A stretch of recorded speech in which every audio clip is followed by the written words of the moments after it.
नवरात्रि के ढेर सारे शुभकामनाएं भैया बहनी। आप सबके बीच में हम इंदु पांडे बच्चा भजन लेकर आई।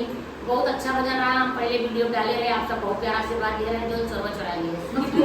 तो आप सब ये वीडियो देखिए, इस चैनल में है और कोई दीदी का एक दो दिन में खुशखबरी मिल जाए। माता जी के आशीर्वाद रहेगा तो आप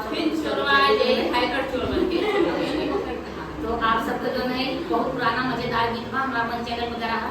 तो आप सब बहुत प्यारा आशीर्वाद दे रहे हैं। नवरात्रि खातिर ये चैनल डाला थे, आप सब प्यारा आशीर्वाद देंगे और लाइक सब्सक्राइब साथ में आप सब सपोर्ट में बना रहे। हमारे दीदी बहनी भौजी जितनी हमारे भौजी लोग हैं सब लोग आप सब प्यारा आशीर्वाद बनाए रहेंगे।